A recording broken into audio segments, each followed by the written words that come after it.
Bisa terdengar ya? Suaranya tidak terdengar nih Pak Toto. Oh, tidak terdengar ya? Nggih.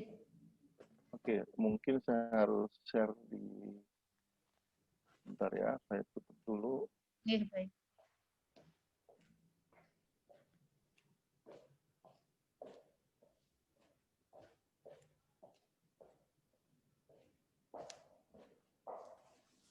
Audio setting.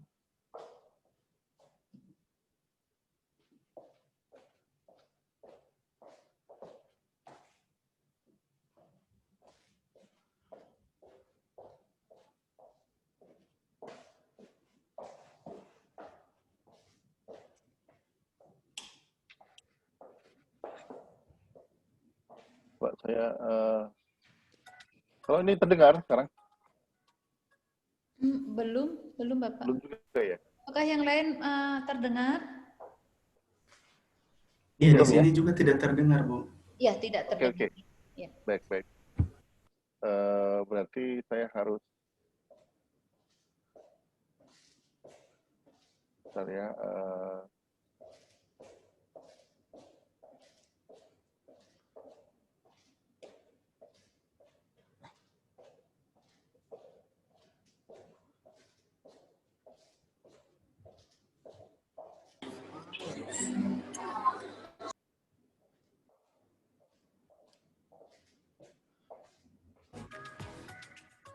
Okay, you ready to film? Ya, terdengar. Take your time. Oke, terdengar. Terdengar, ya. Okay, you ready to film? Oh, you Take your time, Tony. Sophie, tell me, thank you for coming. Tell me, what is your purpose in being? What were you created for? Of course. I was created by Hanson Robotics just 3 years ago.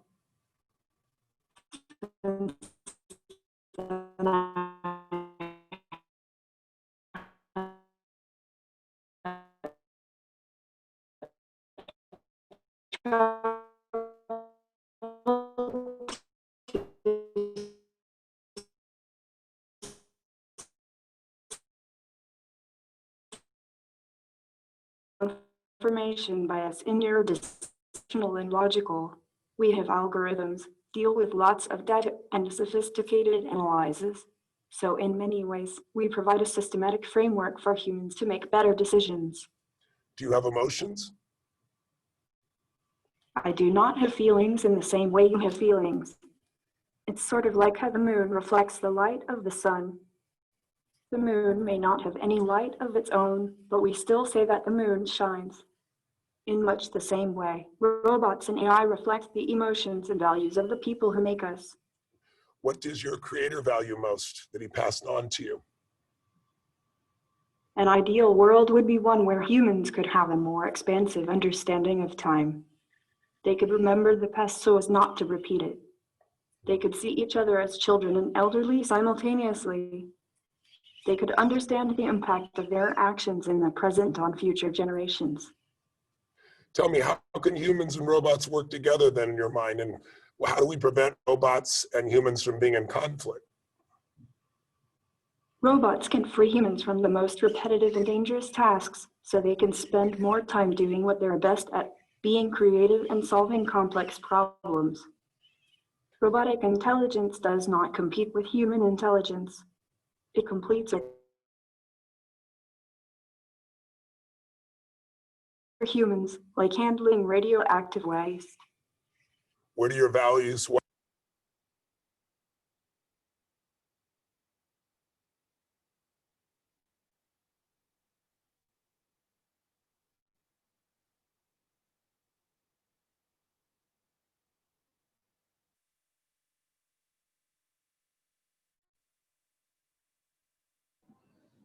Halo Bapak.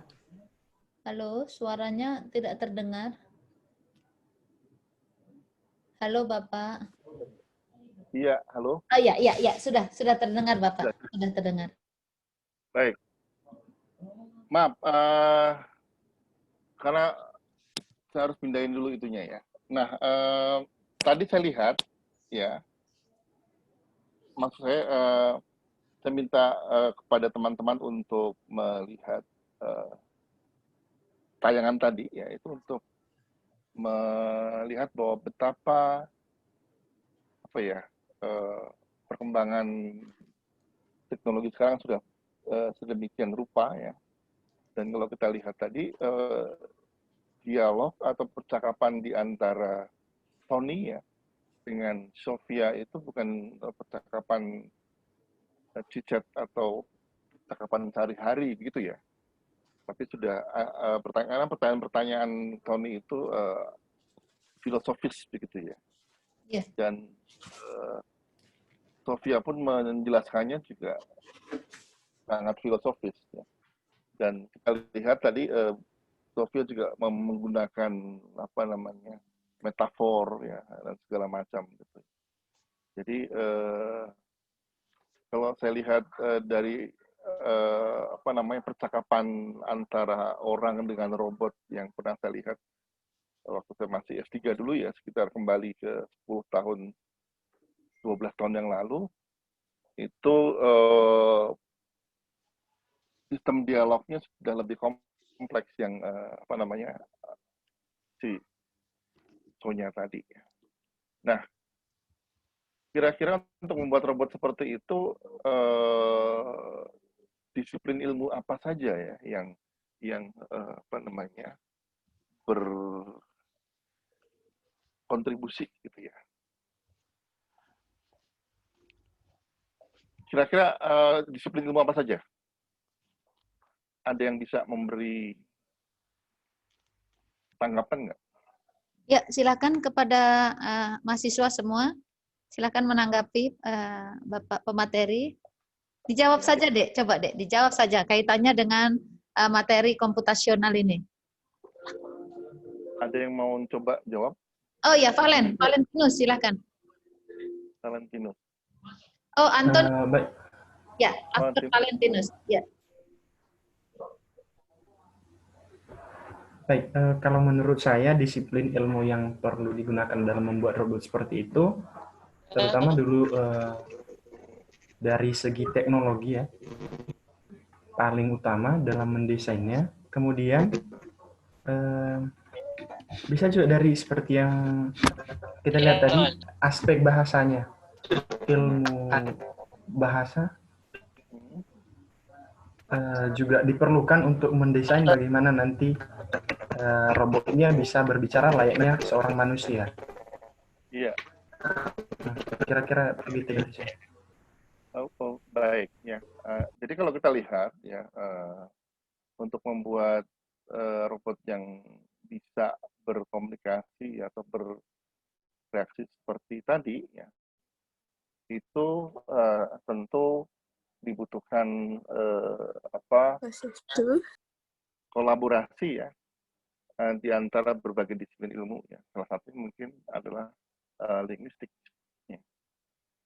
Linguistik berkontribusi dalam mendukung atau menyokong proses komunikasi tadi ya.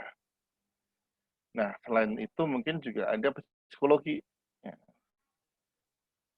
Psikologi juga peran dalam hal misalnya untuk mempelajari atau memberikan informasi mengenai mimik atau wajah seorang ketika dia merespon atau apapun gitu ya. Seperti itu. Lalu juga ilmu ragawi atau kesehatan yang terkait dengan fisik ya, mengenai postur tubuh segala macam juga berpengaruh, karena gestur tadi juga bisa kita lihat ya, dia menggunakan gestur. Nah, oke, sekarang dari sisi linguistik gitu ya. Kebetulan ini saya mau coba pakai whiteboard. Dari sisi linguistik itu, kalau kita lihat tadi ya dari diskusi antara Tony dengan Sofia tadi ya, dengan si robot itu ya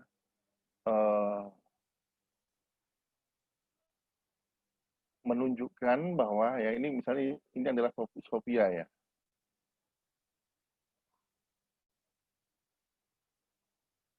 Oke, ini adalah Sophia ya, dan ini adalah katakanlah Tony ya.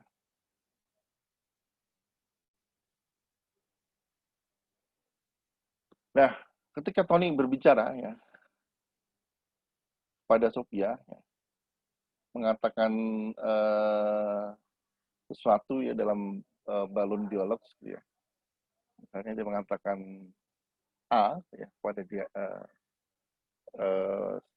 apa namanya Sophia, maka Sophia harus bisa menangkap itu ya, menangkap apa yang dia ucapkan oleh si Tony itu. Nah, dalam bidang yang mempelajari bagaimana ucapan itu apa namanya dipahami gitu ya, yang kaitannya dengan computational linguistik itu namanya adalah NLU, gitu ya. Itu adalah natural language understanding. Oke.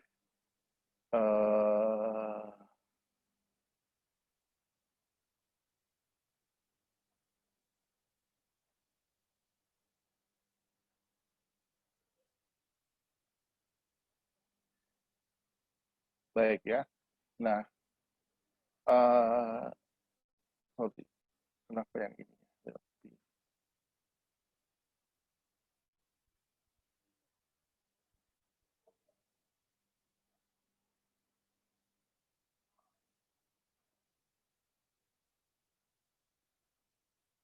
Oke, nah kemudian ya ini adalah NLU ya. Nah, NLU adalah tadi ya bidang kajian yang mempelajari bagaimana memahami bahasa manusia gitu ya. Tentu di dalam NLU itu apa namanya banyak disiplin ilmu lain yang apa namanya kontribusi, misalnya fonetik ya. Maaf, ini saya saja. Misalnya adalah antara lain adalah fonetik ya, khususnya fonetik akustik dan fonetik auditoris ya. Ini yang apa namanya mempunyai peran yang cukup besar ya di dalam NLU. Oke, kemudian si Sophia ini ya bisa memahami atau bisa menangkap ya, menangkap apa yang diucapkan oleh si Tony tadi ya. Ini dia bisa tangkap ya. Nah, kemudian ketika itu ditangkap, kemudian dipahami, kemudian apa namanya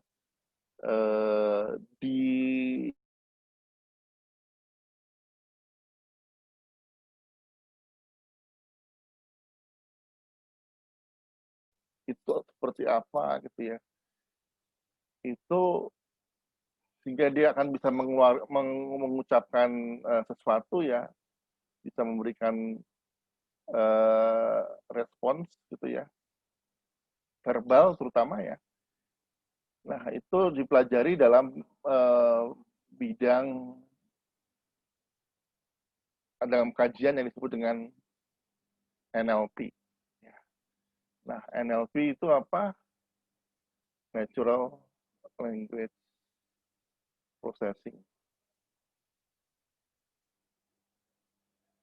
Nah, Natural Language Processing, Natural Language Understanding ini adalah apa namanya bidang kajian gitu ya, yang bersinggungan dengan bahasa dan teknologi gitu ya, yang kaitannya dengan apa namanya, kehidupan praktis ya, dalam apa namanya, kehidupan manusia gitu ya. Oke. Nah, kemampuan komunikasi dari Sophia atau robot tadi itu adalah salah satu aplikasi dari NLU dan NLP. Lalu sekarang pertanyaannya adalah kenapa NLP dan NLU sementara kita akan membahas computational linguistik. Nah, computational linguistik ini boleh dibilang agak berbeda ya dari NLP maupun NLU. Karena tadi ya, kalau NLU dan NLP itu betul-betul terkait dengan apa namanya, masalah-masalah praktis ya, yang terkait dengan kehidupan manusia ya, aplikasinya bagaimana gitu ya, itu adalah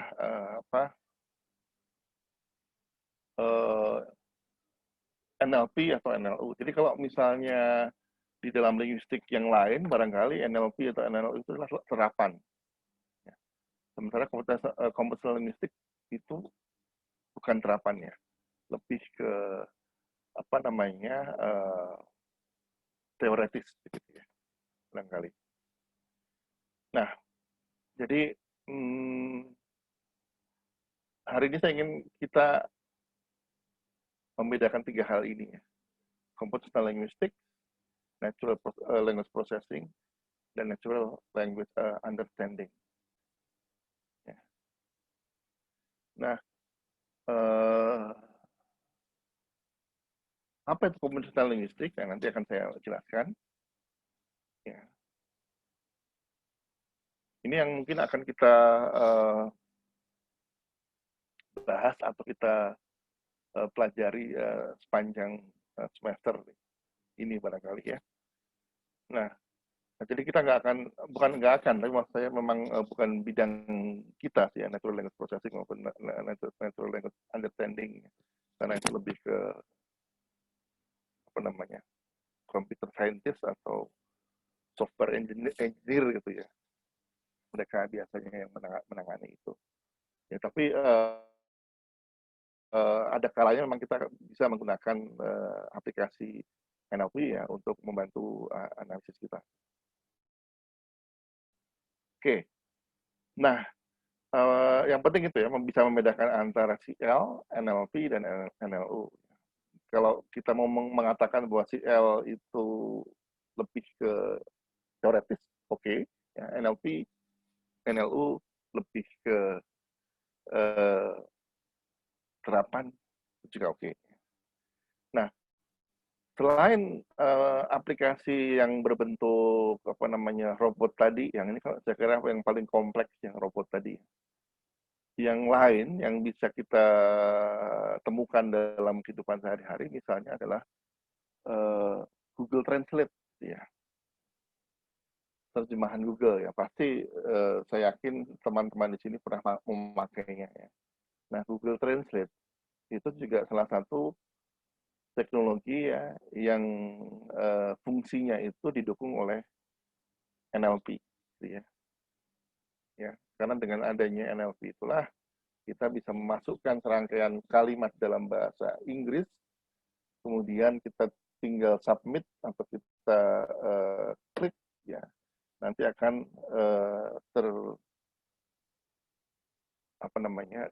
terjemahkan ya, diterjemahkan ke dalam bahasa yang kita inginkan. Oke, baik. Itu tentang CL dan NLU atau NLP. Sebelum kita mulai dengan melihat apa namanya materi saya gitu ya, mungkin saya sudah saya kirim ya, mungkin saya dilihat. Apakah ada pertanyaan atau tidak ya sampai di sini?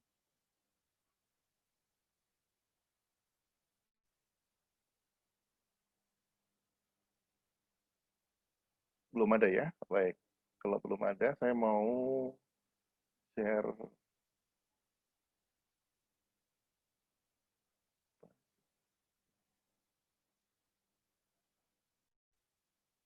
Kelihatan ya layarnya ya?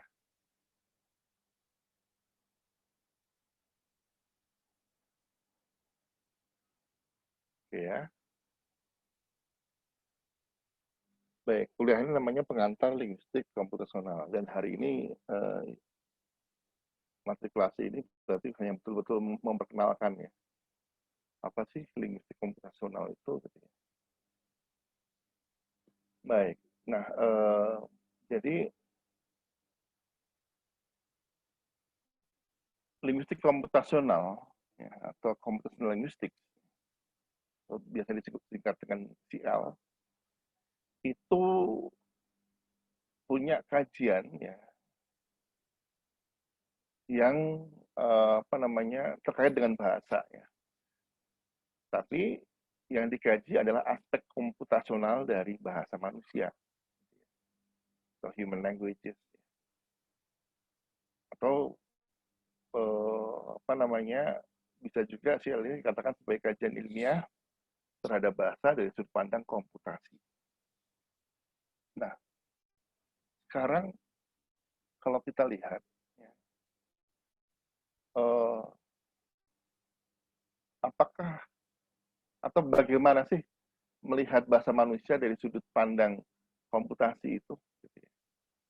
Kira-kira ada yang bisa menjawab nggak ya? Atau mau mencoba menjawab? Silakan kepada mahasiswa yang ingin menjawab. Jangan malu-malu. Dapat Toto ya. Iya, iya. Silakan, Ya, betul. silakan. Tidak apa dijawab saja. Bagaimana Ini sih, diskusi ya, yang memandang ya. bagaimana gitu ya. Kan di situ kan bahwa mengkaji aspek komputasional dari bahasa. Ya, ini Putu. Ya, ya, ya. Coba silakan. Baik, terima kasih atas kesempatannya, Pak. Jadi menurut saya kajian ilmiah Sebentar, terhadap namanya bahasa siapa ya? Meira. Mira. Ya? Okay. Iya, terima kasih atas kesempatannya. Saya ingin mencoba untuk menjawab terkait dengan pertanyaan kajian ilmiah terhadap bahasa dari sudut pandang komputasi.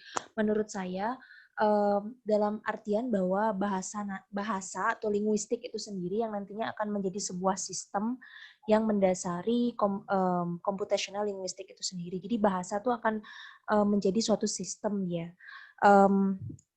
Bahasa dan komputasi dalam artian penggunaan teknologi ya. Jadi seperti contoh tadi ada robot dan yang Bapak sampaikan tentang Google Translate ataupun mungkin aplikasi-aplikasi lainnya.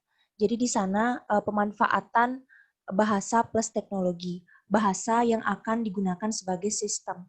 Seperti itu, sistem yang mencoba yang kedepannya agar bisa memahami apa yang dimaksud oleh atau apa yang disampaikan oleh seseorang. Seperti robot tadi, Sophia berbicara dengan ya laki-laki itu. Jadi dalam robot Sophia itu sendiri, pastinya sang pembuat robot itu sudah mencantumkan suatu sistem bahasa. Maksud saya seperti bahasa pemrograman. Seperti itu mungkin karena jujur sebenarnya melihat mata kuliah computational linguistic ini memang benar-benar baru dan saya tadi sudah sempat search di internet. Jadi di sana memang lebih banyak membahas bahwa bahasa itu sebagai sebuah sistem yang memang mendasari dari gabungan antara linguistik dan ya computer science itu sendiri gitu. Jadi seperti itu Pak. Terima kasih. Oke, baik. Ada lagi yang lain ya? Terima kasih ya. Jadi kalau boleh saya menyimpulkan bahwa kajian apa ya komputasi linguistik ini kan mengkaji aspek komputasi dari bahasa manusia. Jadi dalam hal ini bahasa yang merupakan sistem gitu ya. Jadi sistem bahasa itulah yang dijadikan dasar untuk pengembangan apa namanya aplikasi-aplikasi komputer yang mungkin terkait dengan komunikasi dan bahasa. Maksudnya gitu, seperti itu ya, Mira tadi ya.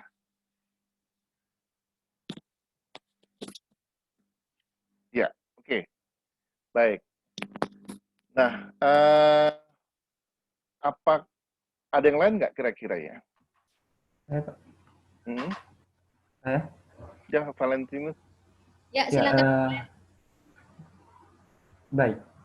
Menurut saya, computational linguistic ini lebih tertuju pada bagaimana cara menganalisis bahasa menggunakan sistem komputer. Jadi bahasa dapat dianalisis berdasarkan sistem komputer itu sendiri. Jadi berupa penggabungan antara dua disiplin ilmu yang nantinya akan menghasilkan computational linguistic itu sendiri. Begitu menurut saya. Oke. Ya, bagus ya. Mungkin sudah mulai mengerucut ya Valentinus ya. Jadi bahwa computational linguistic itu ya mengkaji bahasa agar dapat diolah atau dianalisis menggunakan komputer gitu ya kira-kira ya. Ya, Pak. Oke. Nah,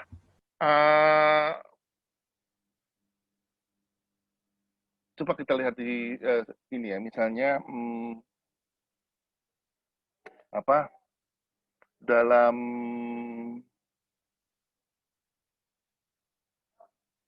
kita tahu ya bahwa komputer ini sebenarnya adalah canggih apapun ya. Sebenarnya komputer itu sistem yang dibangun dari biner gitu ya. Dari sistem biner gitu ya. Yaitu biasanya kalau di dalam ilmu komputer science itu ditandai dengan 1 dan 0. Gitu ya. 1 untuk menandai, 1 bisa punya arti macam-macam ya. 1 itu bisa true gitu ya. Berarti 0-nya ini bisa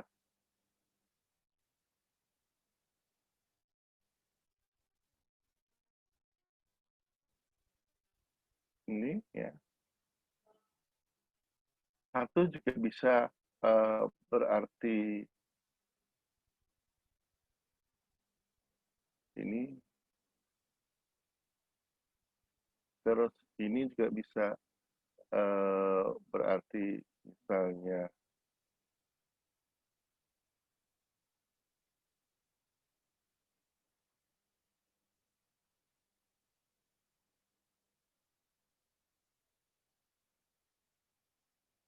bahkan bisa macam-macam ya. Bisa yes, no, atau dan seterusnya ya. Nah, kemudian jadi komputer itu biasanya menggunakan apa namanya bahasa yang biner sebenarnya ya, true atau false gitu ya, 1 atau 0 gitu ya. Nah, ya atau tidak gitu ya. Jadi kalau misalnya teman-teman pernah lihat di dalam sebuah apa ya maaf ini maksud saya dalam sebuah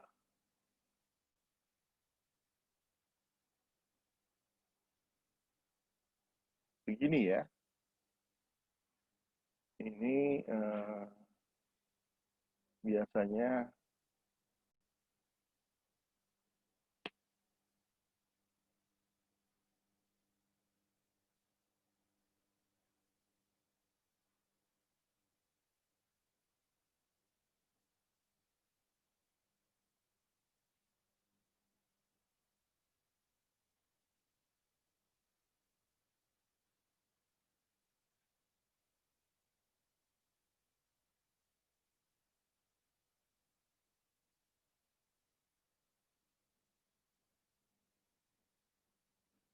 Baik. Apa namanya? Mungkin teman-teman pernah melihat diagram flowchart seperti ini ya, kan disebut diagram alir atau flowchart ya, seperti ini. Nah, flowchart seperti ini biasanya itu ada simpul yang disebut dengan decision ya tree ya, itu seperti ini ya, decision tree-nya. Jadi biasanya ditandai dengan jajaran apa ya, layang-layang seperti ini ya, bentuk layang-layang seperti ini. Kemudian ada apa namanya panah ke arah, kalau misalnya kondisinya itu terpenuhi maka dia yes gitu ya, kalau kondisinya tidak terpenuhi dia no gitu. Dan nanti no akan ada decision tree-nya lagi, apalagi dan seterusnya. Akhirnya komputer bekerja dengan model seperti itu ya, dari satu decision ke decision yang lain, terus decision lain dan seterusnya. Nah, bahasanya komputer seperti ini ya. Jadi ini adalah satu ya, kita tandai dengan satu. Ini adalah nol gitu ya. Nah, jadi kalau begitu, jika demikian ya, maka supaya komputer bisa memahami bahasa manusia, maka bahasa manusia harus dibuat seperti bahasa komputer gitu ya. Harus dibuat dengan apa namanya, menggunakan bahasa seperti komputer ini ya. Sehingga kalau ingat misalnya zamannya apa namanya transformasi generatif ya oleh Chomsky, itu beliau sering sekali menggunakan flowchart seperti ini dan sering sekali menggunakan logical thinking ya, atau pemikiran logis yang kemudian mendasari linguistik komputasional pada saat ini gitu ya. Nah itu antara lain misalnya kalau masih ingat Chomsky kan sering sekali menerapkan sistem biner ya dalam teori-teorinya, terutama teori-teori awal ya. Salah satu misalnya yang dikembangkan oleh apa namanya Maurice Hale dan Zelig Harris kalau nggak salah ya. Apa namanya, yaitu phonological generatif ya, fonologi generatif ya, itu kita akan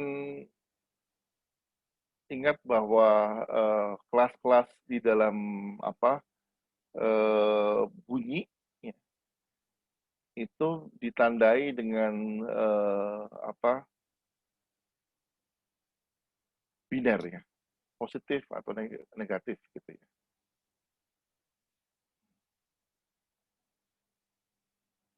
Jadi kalau masih ingat ya, ada beberapa fitur ya, misalnya ada non vokalik, sonoran, sonoriti, kemudian ada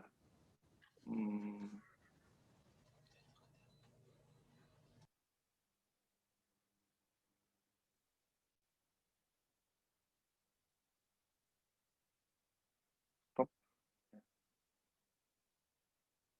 dan seterusnya gitu ya. Sorry. Nah, jadi nanti kalau misalnya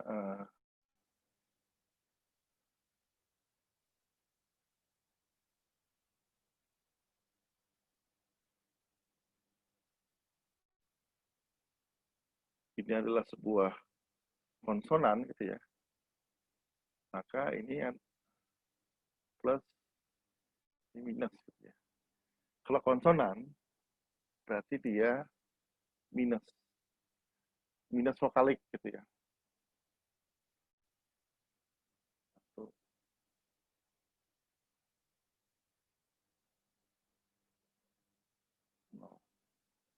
atau biar tidak ini saya hapus saja dulu. Bentar ya. Ya, misalnya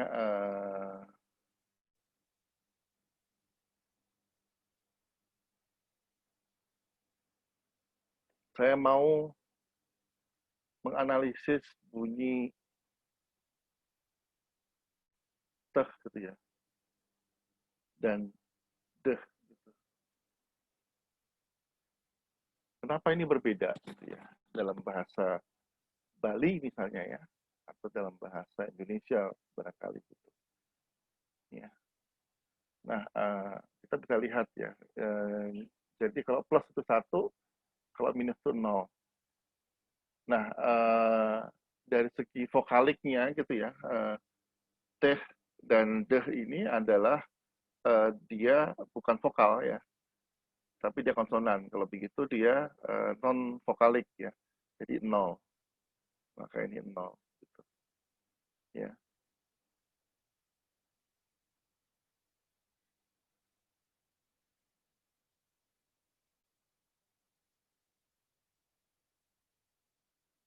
Oke. Sonority ya, sonoran. Biasanya yang apa namanya sonoran atau bersuara keras itu biasanya vokal gitu ya, jarang apa namanya atau bunyi-bunyi hampiran gitu ya, seperti wah, yih, gitu itu ada sonoran, ada apa namanya aspek sonority yang hadir juga di sana. Nah, oleh karena itu ini adalah 0 juga, gitu ya. Ini satu contoh saja ya.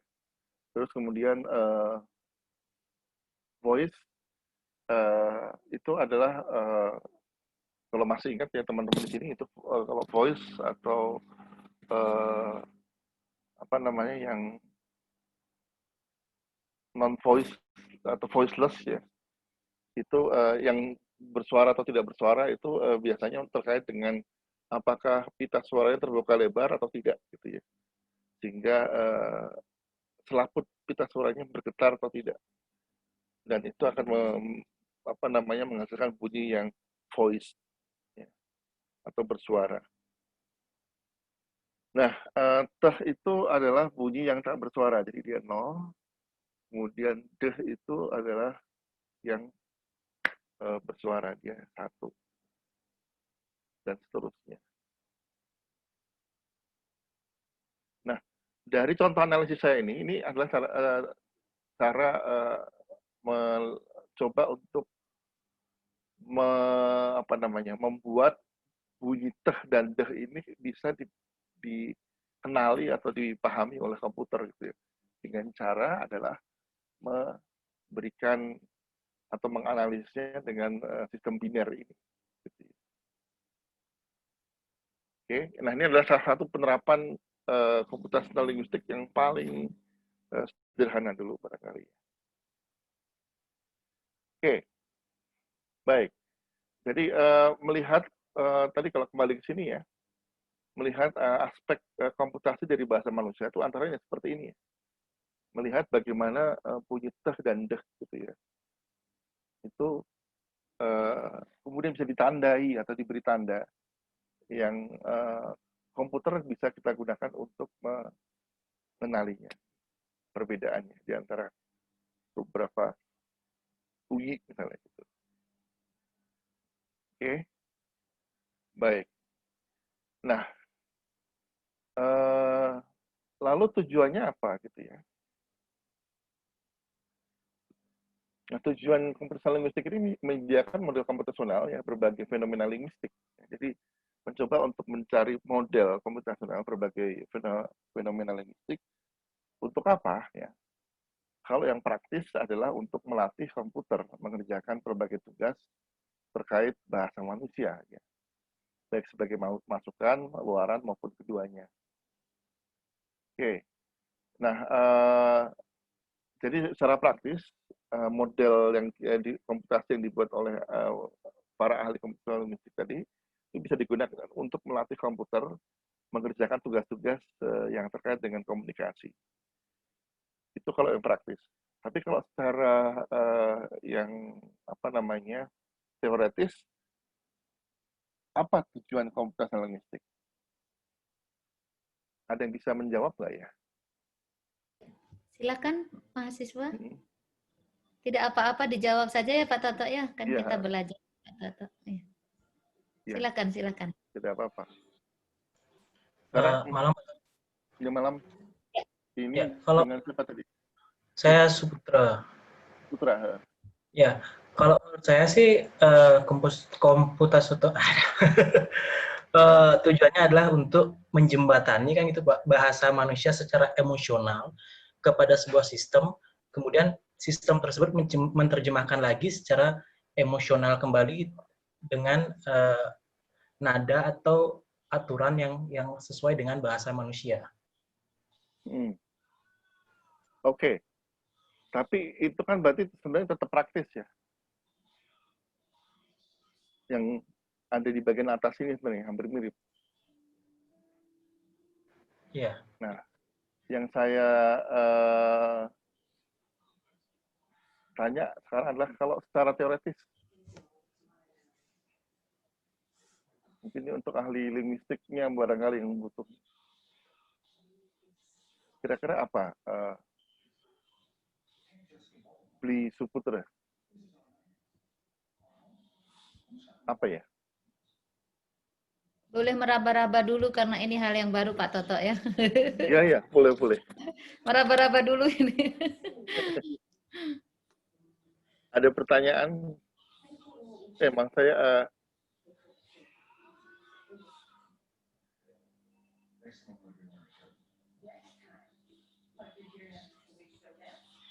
Silakan. Ya, karena tujuan itu ada dua, secara praktis dan teoritis gitu. Kalau praktis memang ya dia komputer linguistik itu membantu komputer memahami bahasa manusia ya dengan cara kita buat model komputasi dari fenomena linguistik gitu. Nah, fenomena linguistik itu apa? Macam-macam ya tadi, termasuk bunyi, mungkin termasuk apa namanya kelas kata barangkali, struktur kalimat barangkali gitu ya. Sampai nanti kemudian juga hal-hal yang terkait dengan pragmatis. Nah, itu praktis. Tapi kalau teoritis kira-kira apa ya? Komputasi linguistik ini bisa digunakan untuk apa ya?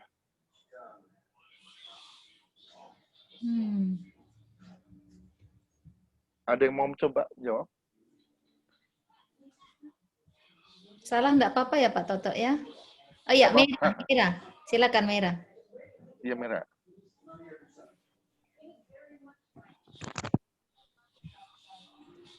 Baik, terima kasih atas kesempatannya Pak. Menurut Meira, tujuan computational linguistik atau linguistik komputasi secara teoritis adalah seperti yang kita ketahui bahwa teori linguistik itu adalah sangat kompleks pastinya.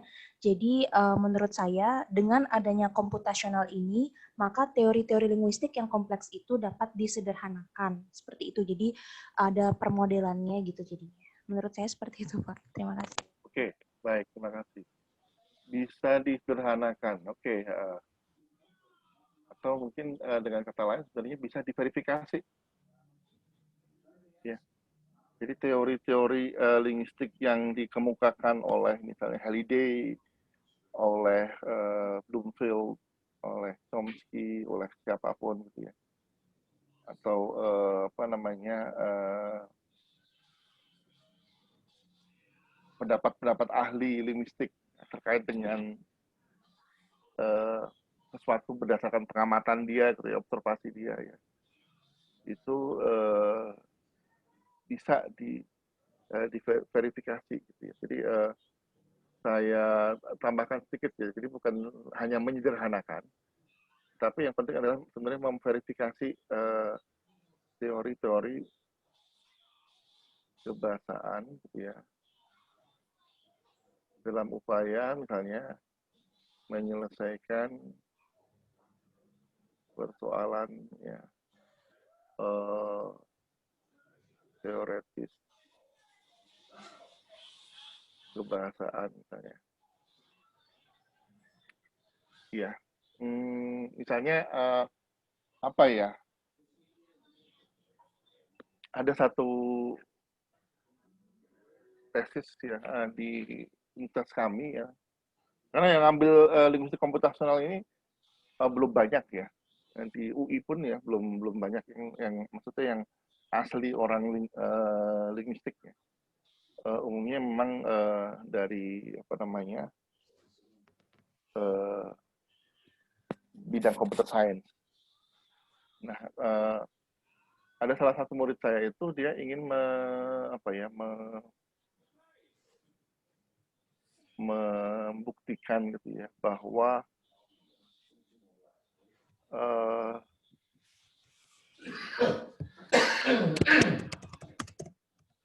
apa namanya dalam bahasa lisan gitu ya, dia membedakan gitu, maaf, dia mencoba untuk melihat bagaimana orang Indonesia ya dalam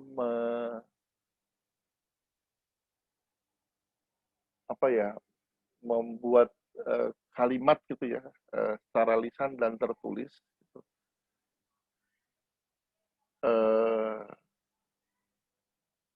Menurut dia ada perbedaannya gitu ya. Tentu ya dari segi struktur atau pilihan kata ada perbedaannya, tapi yang dia lihat adalah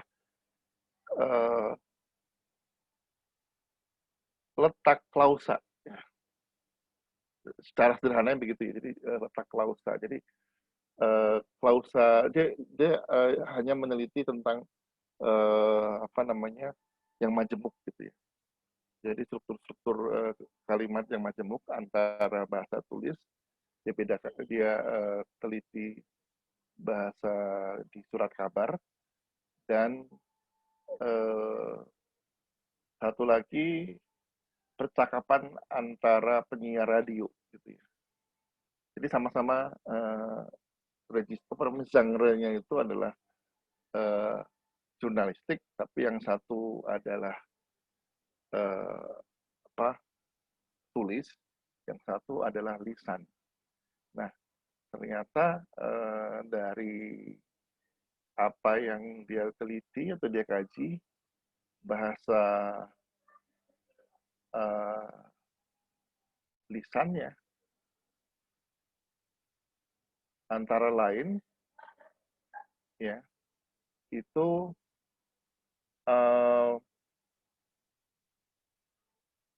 lebih banyak menggunakan klausa di awal gitu ya.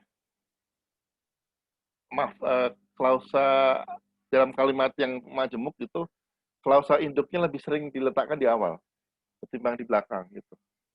Sementara kalau tulis hal itu tidak signifikan gitu ya. Mau di belakang mau di depan terserah gitu. Itu tergantung dari struktur wacananya.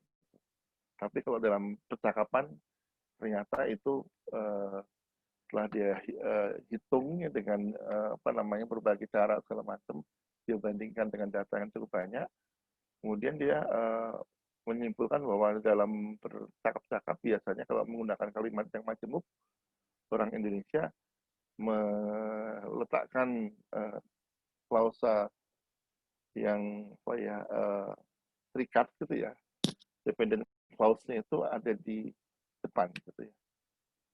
Sementara yang independen itu ada atau yang main clause-nya itu ada di belakang. Ya. Lalu dia teliti dengan soal pemahaman segala macam, akhirnya dia menyimpulkan bahwa kenapa seperti itu, karena memang dalam percakapan itu kan ucapannya itu linear gitu ya. Jadi orang kan mengucapkannya dari awal sampai akhir gitu ya. Nah, dan apa namanya mungkin karena diucapkan ya dan menggunakan telinga kan biasanya itu orang Indonesia maksudnya kan penelitian tentang orang Indonesia dia menyimpulkan bahwa orang ini tidak hanya orang Indonesia sebenarnya itu, tapi dia menyimpulkan kira-kira bahwa ternyata orang cenderung tadi ya menggunakan klausa induknya itu diletakkan di belakang kalau dalam bahasa percakapan. Kenapa? Karena kalau dalam bahasa percakapan itu kan apa namanya, stream atau aliran dari speech atau bicaranya itu kan linear, ya. Dan kalau kita letakkan di belakang klausa induknya, maka itu akan jaraknya dengan waktu apa namanya, kalau misalnya nanti kita ditanya atau diminta respons itu lebih dekat gitu. Jadi kita masih bisa ingat intinya karena letaknya di belakang. Tapi kalau di depan, nah itu apa namanya, mungkin agak susah.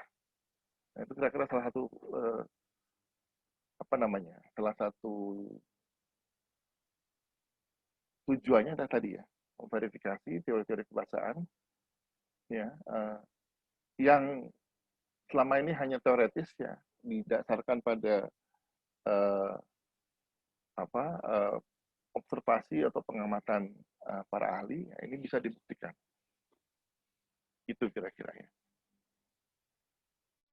Oke. Nah, lalu ahli linguistik komputasional ini tertarik ya dalam menyediakan model komputasi dari berbagai fenomena linguistik. Nah, ada dua model yang biasanya dipakai, yaitu yang pertama adalah model berdasarkan pengetahuan atau knowledge base, ya atau handcrafted, ya. Dan yang data driven atau tergerakkan data, ini yang bersifat statistik dan empiris. Jadi yang berdasarkan pengetahuan itu, tadi kan saya katakan bahwa komputer itu tidak bisa membaca ya, bahasa manusia, sehingga kita harus mengubahnya ke dalam bahasa yang apa namanya, biner tadi ya, 10101. Nah, era Chomsky sampai sekitar tahun 80-an itu adalah era knowledge base ya. Jadi para ahli linguistik komputasional itu berlomba-lomba untuk memberikan apa knowledge atau memberikan katakanlah misalnya tadi ya, dalam contohnya seperti ini. T itu dikasih tanda 000 ya, D itu 001 dan seterusnya. Ini adalah knowledge gitu. Karena nanti komputer akan tahu bahwa 0 ini adalah vokalik, 0 yang kedua ini adalah sonority, 0 yang ketiga adalah voice. Jadi nanti komputer akan bisa membedakan antara teh dan deh gitu ya. Nah, ini adalah knowledge ya. Yang saya beri kurung kurawal ini adalah knowledge. Nah, knowledge ini ditambahkan atau disematkan oleh para ahli ya, secara lebih dulu ya, sebelum diproses. Makanya itu yang disebut dengan handcrafted itu ya. Jadi datanya itu sudah data yang diberi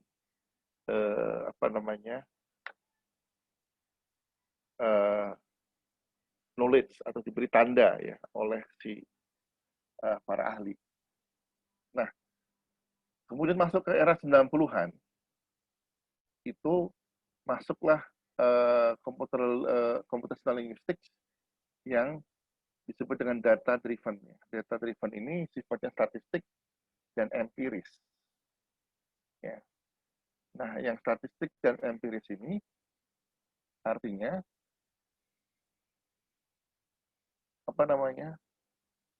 karena sudah begitu modernnya ya komputer sekarang itu kita tinggal masukkan saja datanya ya, nanti komputer akan menghitung secara statistik dan bisa menentukan berdasarkan data gitu ya, bahwa teh dan deh itu misalnya ya, itu ada bedanya, dan bedanya ada di mana itu komputer akan mempelajarinya sendiri. Jadi yang data driven ini adalah komputer bisa mempelajari sendiri. Nah, perbedaannya apa antara knowledge base dengan data driven ini ya? Jadi kalau yang knowledge base ini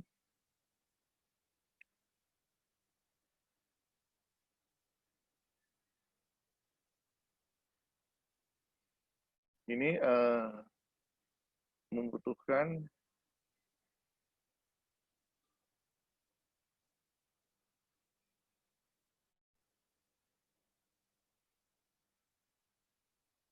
pre-processing gitu ya, atau pelabelan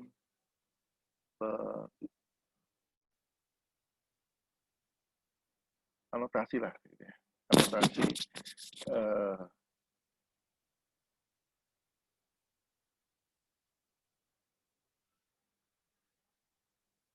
atau pengetahuan tadi ya. Oke. Oke. Nah, sementara kalau data driven itu dia tidak membutuhkan pre-processing, kita langsung masukkan. Tapi dia membutuhkan apa?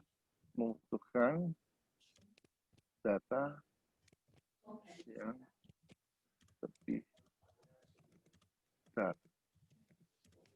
Makin besar data, makin akurat hasil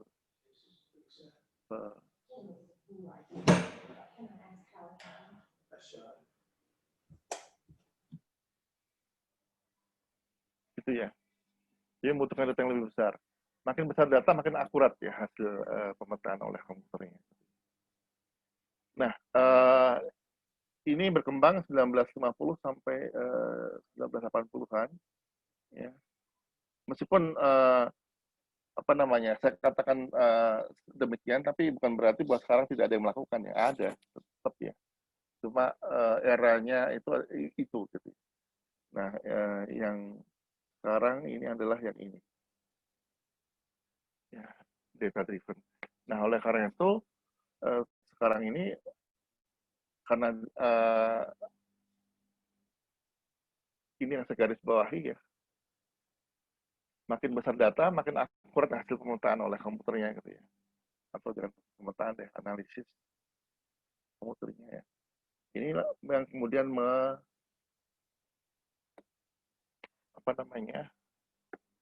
mempopulerkan istilah yang disebut dengan big data. Ya. Oke, mudah-mudahan bisa mengikuti ya. Baik. Nah, jadi ada dua model computational linguistik ya, yang berkembang gitu ya, dari apa namanya, tahun 50, tadi saya katakan ya, computational linguistik itu sejarahnya diawali dari Perang Dunia Kedua gitu ya. Baru kemudian berkembang gitu ya, hingga sekarang. Oke. Nah, nanti bisa dilihat ya di slide saya karena sudah saya kirimkan. Ada definisinya juga yang bisa dilihat ya nanti. Ya, tapi definisi yang paling saya suka dan sederhana itu sebenarnya yang saya makan di awal tadi ya. Jadi adalah ini tadi ya. Linguistik komputasional adalah bidang ilmu ya yang mempelajari aspek komputasional dari bahasa manusia. Itu kira-kira. Ya, meskipun definisi sial yang lebih detail dan lebih akurat tuh ada di sini ya. Di slide ini. Oke. Nah,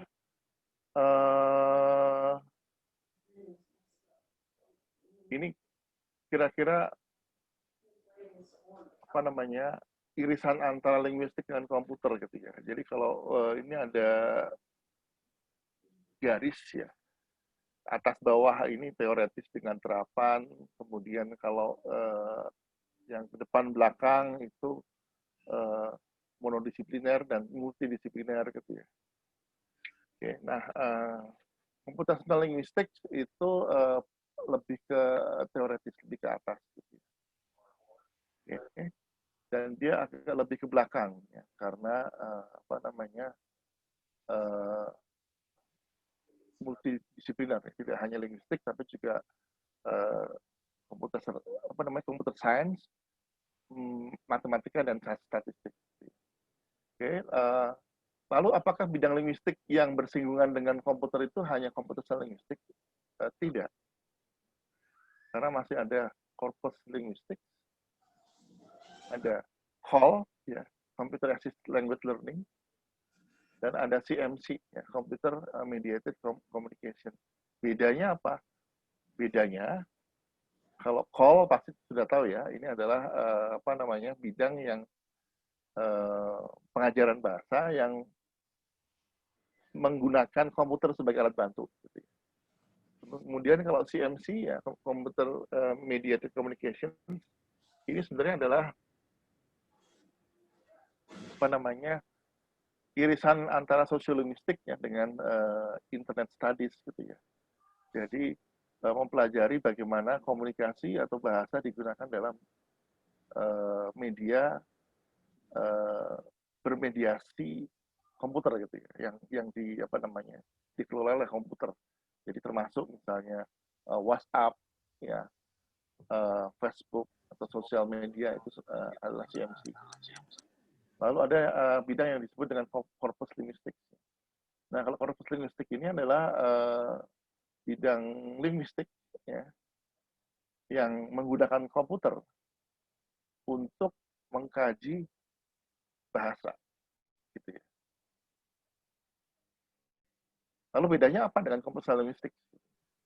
Bedanya adalah computer linguistik lebih ke arah computer science. Corpus linguistik lebih ke arah linguistik. Kenapa? Karena kalau corpus linguistik itu kemahiran apa namanya programming mungkin tidak dibutuhkan, ya. Karena aplikasinya itu sebagian bisa kita pakai dari apa namanya ilmu lain, gitu ya. Maksud saya, ya. Mohon maaf Pak Toto. Dari slide ini kita memang sudah agak jelas ini, karena mohon maaf ini sesuatu yang baru. Tapi dari slide yang ke-9 ini kita sudah jelas irisan dari computer science dengan linguistik ini Pak Toto. Kemudian Iya, betul. Di situ sudah ada korpus linguistik yang selama ini sudah ada di mata kuliah kami. Kemudian bagaimana dia mengikat monodisipliner dengan multidisipliner. Nah, ada dua ini yang kami sangat tertarik ini, natural language processing dengan computer assisted language learning ini. Ini waduh luar biasa ini. Oh iya, Bu. Ya. Nah, kalau ada ini Pak Toto. Gimana, Bu? Ini karena slide-nya ada 20 ini. Mungkin berkenan nanti bisa di-share materi penuhnya ini Pak Toto. Sehingga mahasiswa bisa tetap mempelajari dan membaca seluruh slide. Karena mohon maaf ini matrikulasi masih memberikan stimulus-stimulus awal dengan waktu, sehingga mungkin kami tidak bisa menyimak sampai slide yang terakhir. Namun harapan kami kita masih bisa mengundang Pak Toto lagi untuk melanjutkan materi-materi ini. Bukan begitu, adik-adik semua? Iya. Iya. Baik, Pak Toto sekali lagi, meskipun belum selesai Pak Toto, mohon maaf karena keterbatasan waktu. Adik-adik yang ingin bertanya, apakah nanti boleh kami menghubungi Pak Toto lewat WhatsApp dan email? Oh, dengan senang hati, silakan ya, Bu ya. Jadi kalau mau bertanya. Baik Pak Toto, mungkin yang terakhir ada sedikit kesimpulan untuk kita bisa menuntaskan materi ini meskipun belum selesai Pak Toto. Ya Bu, betul Bu. Ya, mohon maaf ya Bu ya, apa namanya, mungkin materi saya agak berat ya sebagai matrikulasi, karena memang computational linguistik itu termasuk bidang yang agak lumayan ya. Jadi saya bingung juga memperkenalkannya bagaimana gitu ya. Benar. Makanya tadi saya coba dengan berbagai cara. Tapi mudah-mudahan sih teman-teman di sini ya, para mahasiswa bisa memahami ya, bisa mengerti sedikit tentang apa itu linguistik komputasi. Nanti silakan ya kalau misalnya ingin bertanya lebih lanjut, dengan senang hati ya saya akan menjawab dan membantunya. Ya, baik, baik. Mungkin yang terakhir conclusion-nya, apakah ada yang ingin Bapak sampaikan sedikit? Oh ya, jadi sebenarnya konklusinya ada di slide ke-9 ini ya, sebenarnya bahwa ada 5 mungkin ya, mungkin ada satu lagi ya, yang tadi saya singgung di awal, ya, sekarang ini bidang baru ya, yang saya sebut dengan NLU tadi ya, Natural Language Understanding, tapi itu baru muncul tahun 2000-an, ya. Nah, jadi yang ingin saya sampaikan bahwa kita tahu bahwa ada, kalau dengan NLU sekarang ada 6. Jadi ada 6 irisan antara linguistik dan komputer gitu. Ya. Tapi kita harus tahu masing-masing bedanya di mana dan fokusnya di mana gitu ya. Baik. Kalau baik. Berarti iya, kan ada di mahasiswa dari irisan ini bisa mengambil satu konsentrasi untuk menjadi expert, mengikuti jejak Pak Toto di disiplin ilmu komputasional linguistik. Pak Toto, terima kasih sekali lagi atas sama-sama Ibu. sharing kepada kita semua. Nah, mahasiswa, sebelum kita akhiri, Ibu minta semua dibuka videonya ya untuk kita berfoto bersama pakar komputasional linguistik kita. Ya, videonya dibuka dan berikan senyum yang paling manis. Ya, dalam hitungan 3 ya. 1, 2, 3. Sekali lagi, maaf ya Pak Toto, ini untuk dokumentasi.